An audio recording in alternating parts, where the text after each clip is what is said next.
Estamos viviendo en un tiempo incierto, pero Dios ha dado luz al mundo en su profecía. Prepárate para escuchar el programa Historias Proféticas del Mundo con Álvaro de la Cruz. Saludos. Invitamos a los que escuchen este programa y quieran ponerse en contacto con nosotros, dirigirse al WhatsApp más 57 321 296 59 56. Más 57 321 296 59 56.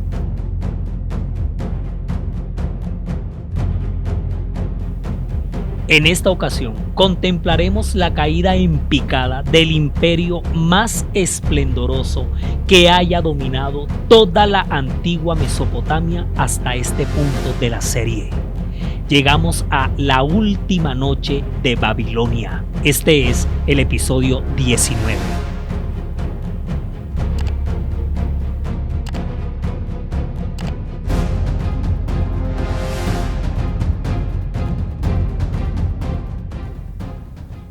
En el episodio anterior, el episodio 18, ya vamos por el 19. Oiga, esta serie va espero volando.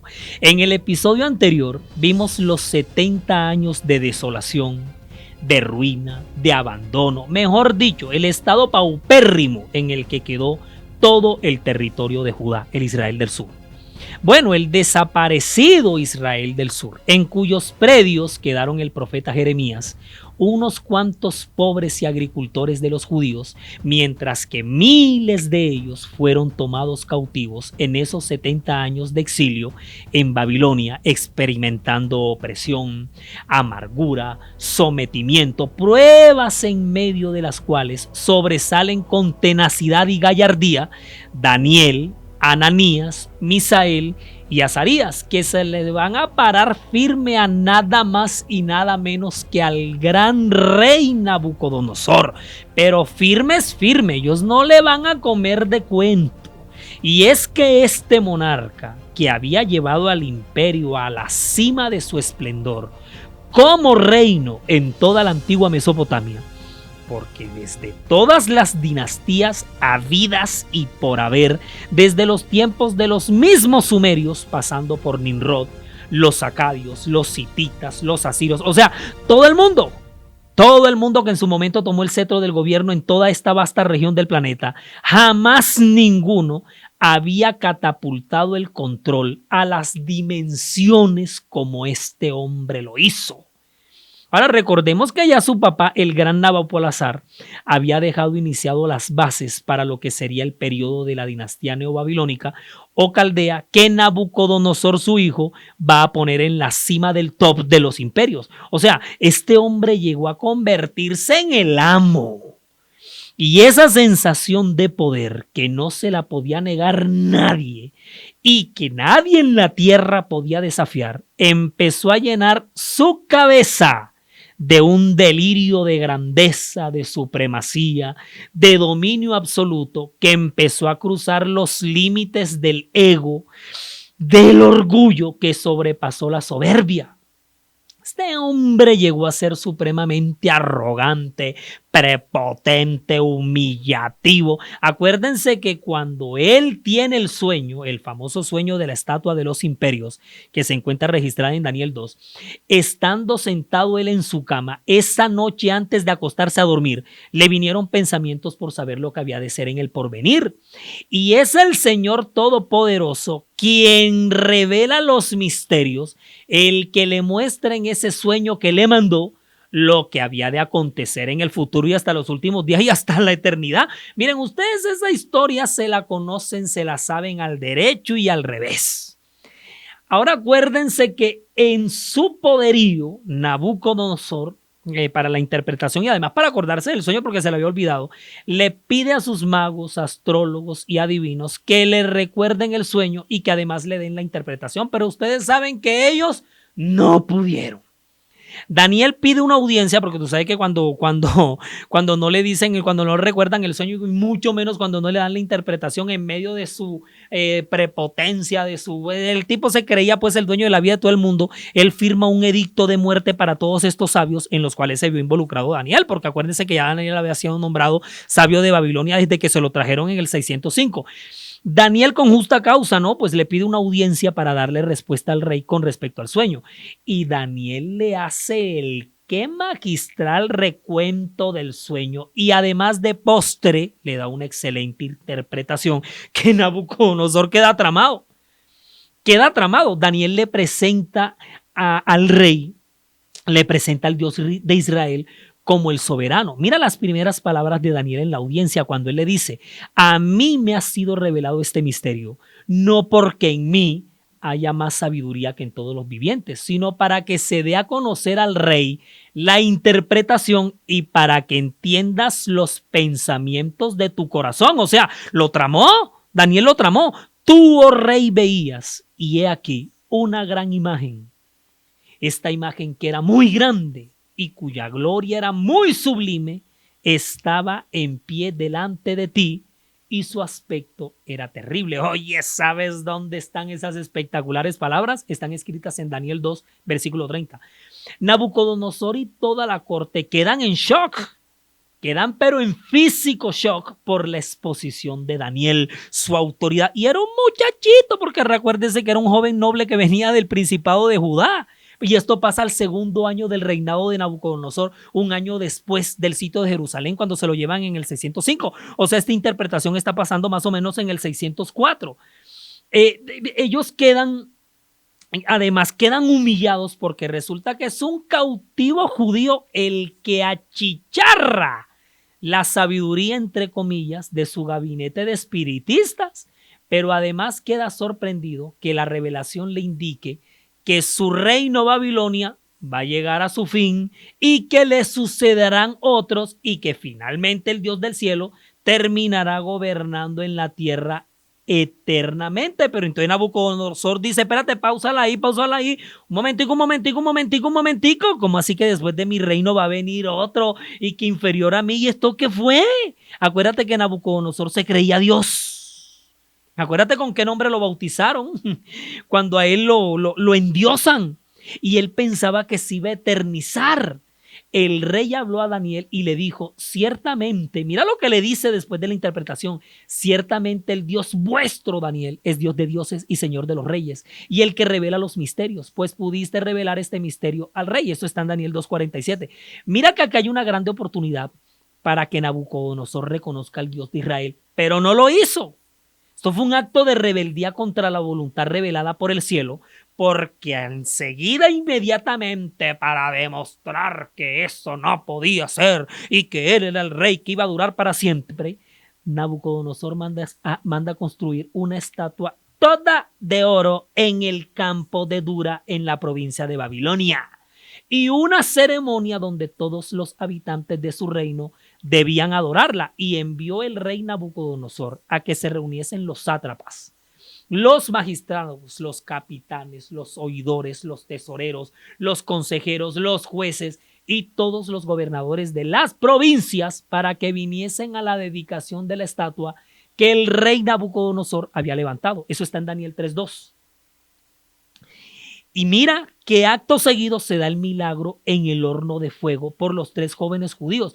Entonces Nabucodonosor, cuando ve que ellos se paran en la raya, que manda a calentar el horno 7 veces, que los meten, él contempla al ángel de Jehová en medio de las llamas del horno de fuego, cuando los sacan y ni siquiera huelen a fuego, a candela. Mira lo que dice Nabucodonosor: bendito sea el Dios de ellos, Sadrach, Mesach y Abednego, que envió su ángel y libró a sus siervos que confiaron en él y que no cumplieron el edicto del rey y entregaron sus cuerpos antes que servir y adorar a otro Dios que a su Dios. Esas palabras están en Daniel 3:28.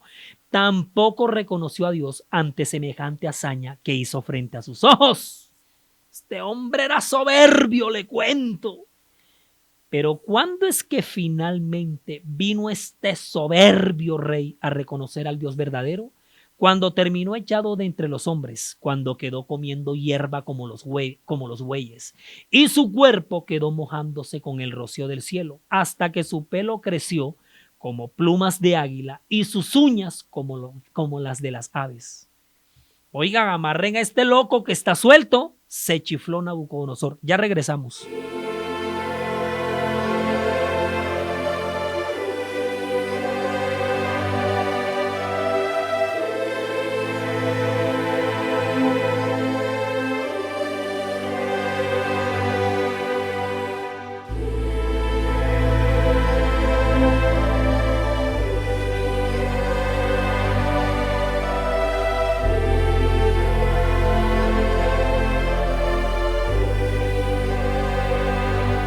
Todo nuestro contenido está disponible para reproducir y descargar desde nuestras cuentas, canales y perfiles, desde las redes sociales, sitio web y plataformas. Usted nos encuentra en todos lados como La Historia Profética del Mundo. Nos encuentra en Spotify, Google Podcast, Facebook, Instagram y en TikTok. En YouTube, siga nuestro canal. Dele me gusta a los videos y active la campanita de notificaciones para que le llegue de inmediato cualquier contenido que se vaya compartiendo. Nuestra página oficial en internet es www.lahistoriaprofeticadelmundo.com. www.lahistoriaprofeticadelmundo.com. Es diseñada y administrada por Sama, agencia de marketing digital de la cual el poderoso Edinson Galván es el gerente. No dejen de asomarse por la web, siempre estamos publicando novedades, siempre. Una tarde, así como cualquiera, mientras se encontraba el gran Nabucodonosor paseando en el palacio real de Babilonia, habló el rey y dijo: pues esta la gran Babilonia que yo edifiqué para casa real con la fuerza de mi poder y para gloria de mi majestad. Aún estaba la palabra en la boca del rey cuando vino una voz del cielo: a ti se te dice, rey Nabucodonosor, el reino ha sido quitado de ti. Y en la misma hora se cumplió la palabra sobre Nabucodonosor y fue echado de entre los hombres y comía hierba como los bueyes y su cuerpo se mojaba con el rocío del cielo hasta que su pelo creció como plumas de águila y sus uñas como las de las aves. Oiga, ¿dónde está esa terrible escena? Esa escena terrible está escrita en Daniel 4, versículos 29, 30 y 33. Muchos comentadores han identificado la enfermedad de Nabucodonosor como con una especie de demencia en la cual los hombres se creen animales e imitan la manera de vida de las bestias. Y pilas, porque esto en estos últimos tiempos está pasando igualito. Esto no es nuevo. Gente que se cree perro, gato, chivo, buey, vaca, de todo eso. Esto no es nuevo y esto le había pasado al rey. Sin embargo, no es necesario identificar con precisión la enfermedad de Nabucodonosor ni igualarla con algo que conozca la ciencia médica hoy en día.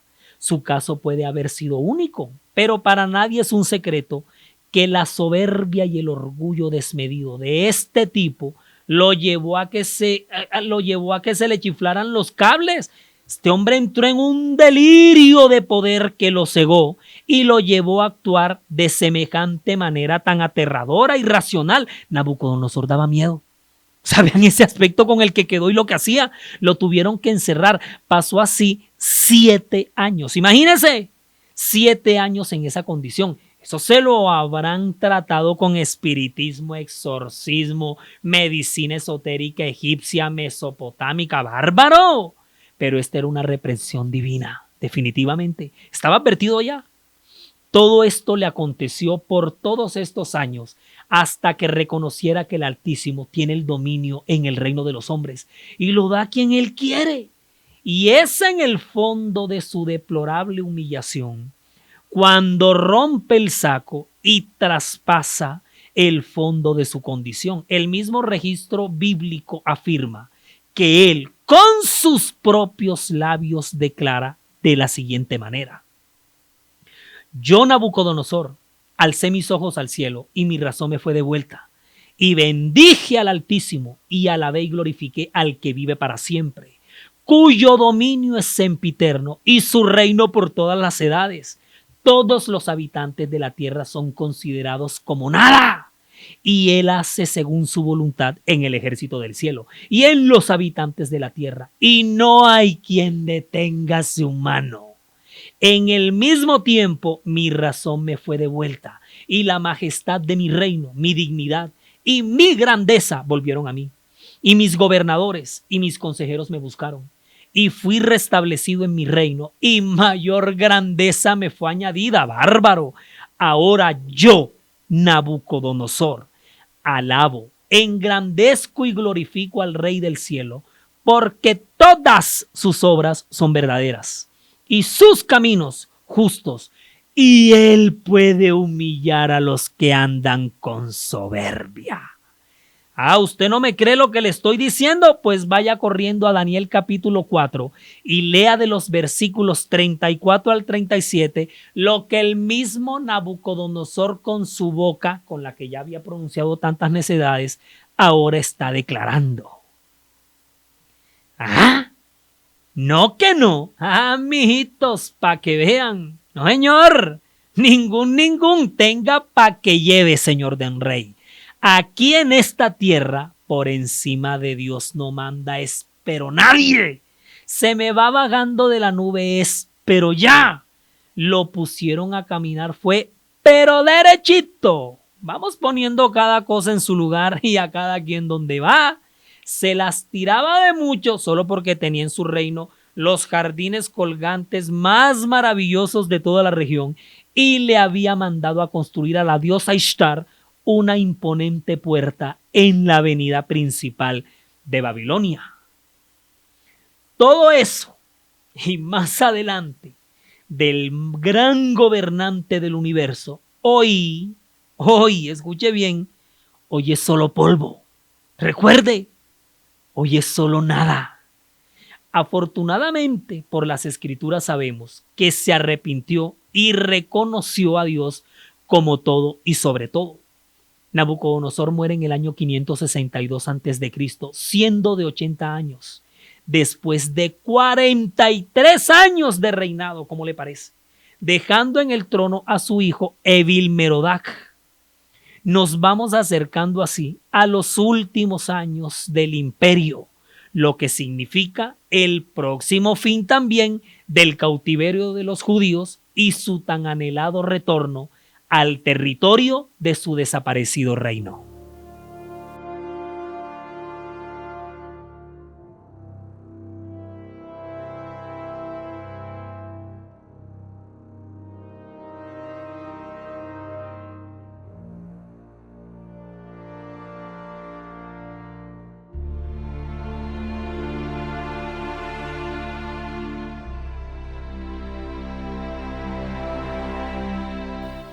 Evil-Merodach, hijo y sucesor de Nabucodonosor en el trono de Babilonia, va a durar solo 2 años en el poder, del 562 al 560. Evil-Merodach hereda un imperio algo inestable en términos políticos, pues con obvias razones, ¿no? Pero va a ser depuesto y asesinado. Le va a suceder, escuche bien el nombrecito, Nebuzaradán por 4 años. Él va a gobernar Nebuzaradán del 560 al 556. ¿A quién le sigue? Su hijo Labashi-Marduk. Así se llama. Mira los reyes que vinieron en Babilonia después de Nabucodonosor. Labashi-Marduk, quien solo va a estar como rey 3 meses del mismo año, en el 556, porque es derrocado y asesinado. Con la muerte de Labashi, la dinastía fundada por Nabopolassar llega a su fin también. Ya les voy a explicar por qué.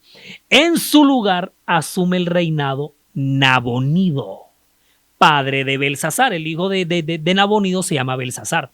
Nabonido reina por 17 años y son los mismos 17 años que ya le quedan a este imperio. Este es el último rey de Babilonia. Sí, señores, el último rey de Babilonia es Nabonido. Belsasar es su hijo, su sucesor, pero es un príncipe regente a quien esporádicamente lo van a colocar como rey, pero él en realidad es príncipe. Nabonido va a tener muchas diferencias con las maquinarias políticas religiosas que manejaban realmente al imperio junto con su rey. ¿Y sabe cuál era esta maquinaria religiosa poderosa? Pues el clero sacerdotal babilonio, el gabinete religioso de sacerdotes que se dedicaban a mantener la adoración en el reino a su principal deidad, Marduk. Lo que pasa es que Nabonido no procede de la casta real. ¿Ok? ¿Si escuchamos? Nabonido no va a pertenecer a la casta real. Él era hijo de una sacerdotisa asiria, la gran Adagupi. Ese era el nombre de la mamá de Nabonido, y que era asiria, y además era una sacerdotisa de esa religión. Esto de por sí le hacía hervir la sangre al clero de Babilonia. Así que el culto al dios Marduk fue algo que Nabonido descuidó mucho. Prácticamente lo abandonó, así como era desatendido de su gobierno. Se empezaron a vivir años de inestabilidad. Y a esto se le suma que varias temporadas se ausentaba de sus funciones y se las comisionaba al mando de su hijo, el príncipe Belsasar, que hacía las veces de corregente, y este se dedicaba, imagínense, Belsasar se dedicaba a unos excesos y a unos derroches, como la severa juerga que va a armar en la imponente sala de banquetes de la ciudad real la noche del 12 de octubre del año 539, fecha en la que el imperio de Babilonia, la gran Babilonia, va a llegar a su fin. Y el fin de ese gran reino está escrito en las Sagradas Escrituras. Lo registra clarito la Biblia en Daniel capítulo 5.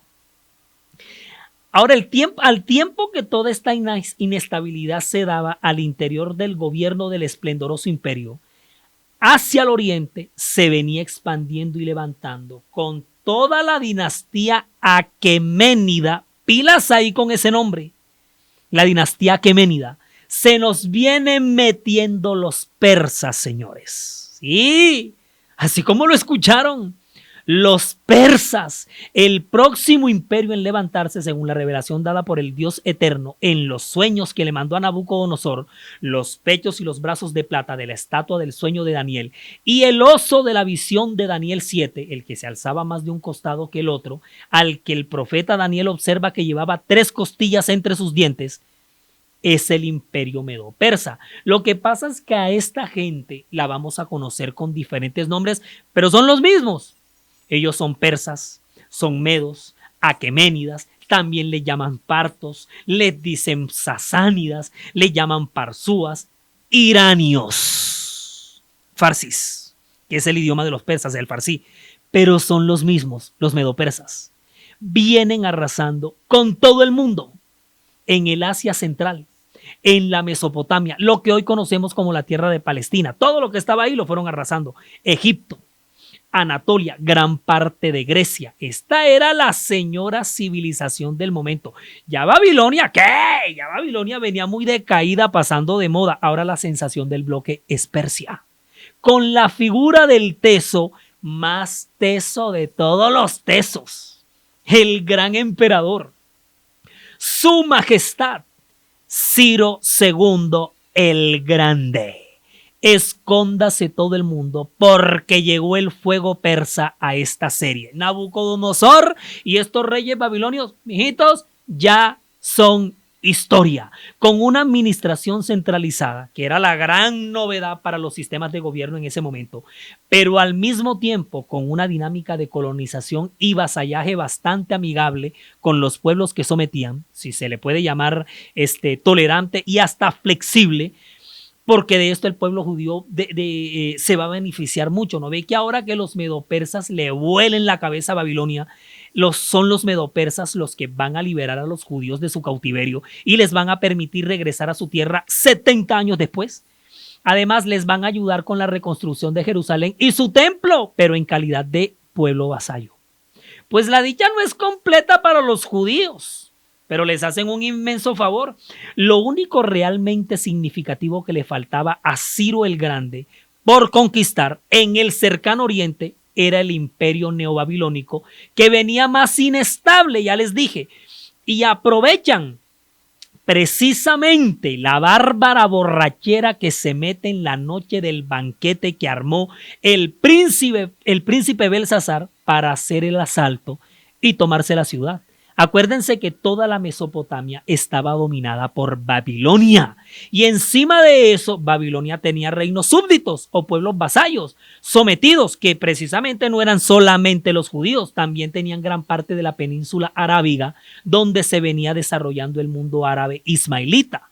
Esto estaba pasando muchísimos siglos antes de que llegara Mahoma con el Islam.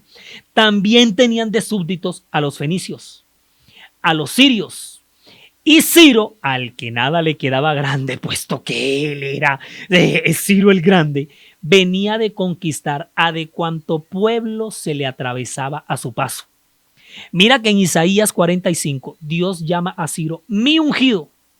Y en Esdras capítulo 1 se dice que Dios fue quien inquietó el espíritu de Ciro para que cumpliera la profecía anunciada por Jeremías 70 años antes. Esa noche de ebriedad en la ciudad, los ejércitos de Ciro el Grande llegan a las compuertas de Babilonia, pero se encontraron con su mayor obstáculo para la toma, su gran río Éufrates, el cual rodeaba la ciudad de tal manera que creaba una barrera natural contra las posibles invasiones. Y sus murallas de gran tamaño le brindaban a la metrópoli una protección bárbara, una protección extra. Pero esto no fue impedimento para el gran Ciro.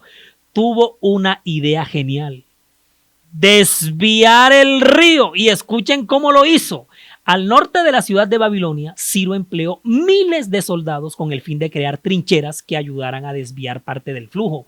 También lanzó piedras y muchos objetos que traían con el fin de que el cauce tratara de seguir las trincheras que habían creado sus súbditos. Los súbditos de Babilonia cuando trabajaban para Babilonia. Una vez realizado esto, y las aguas habiendo sido desviadas a un lago artificial que había ahí, los persas se lanzaron al río que ahora les llegaba por la mitad de sus muslos, una medida suficiente para cruzarlo. Mientras toda esta hazaña ocurría en el salón del banquete, Belsasar con sus miles de invitados vivían la efervescencia de una noche de copas, una noche loca.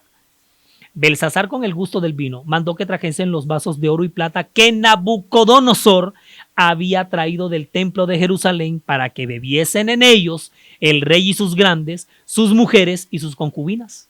Entonces fueron traídos los vasos de oro que habían traído del templo de la casa de Dios, que estaban en Jerusalén, y bebieron en ellos el rey, sus príncipes, sus mujeres y sus concubinas. No, pero este muchacho sí estaba, pero llevado.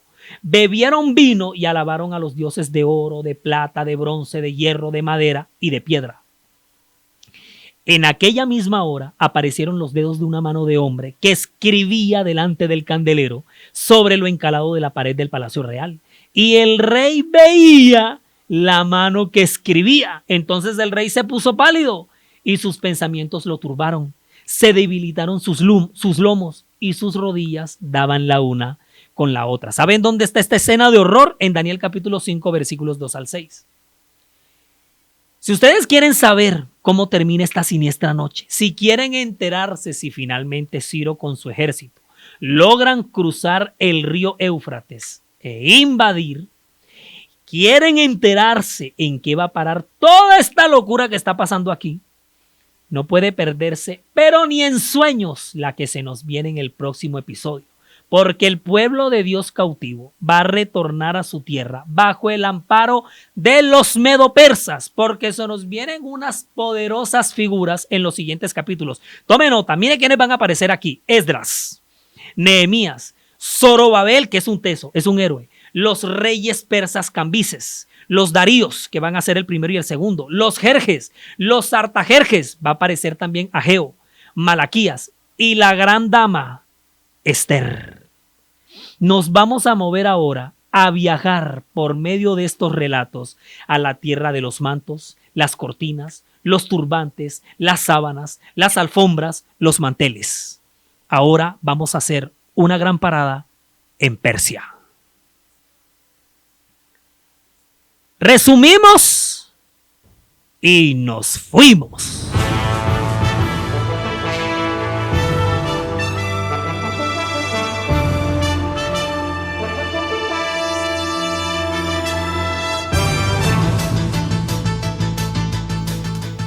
Uno, Nabucodonosor llevaba a Babilonia a una cima de tan alto poder que su orgullo sobrepasó toda esa altura. 2. El rey de este poderoso imperio se torna tan soberbio que se desencadena en él una extraña demencia. 3. Nabucodonosor se arrepiente y reconoce al Dios del cielo, muere y junto con él empieza a morir también el imperio. 4. Babilonia llega a su fin con la invasión de Ciro II el Grande. Ahora los judíos pasan a ser un pueblo vasallo de los persas. Todo esto está ocurriendo en el 539 a.C. 5. Teniendo en cuenta que los reinos y los imperios son instrumentos utilizados por Dios para encauzar los hilos históricos de su pueblo escogido, en la producción audiovisual May Vanegas relata Álvaro de la Cruz, y para todos ustedes un feliz día.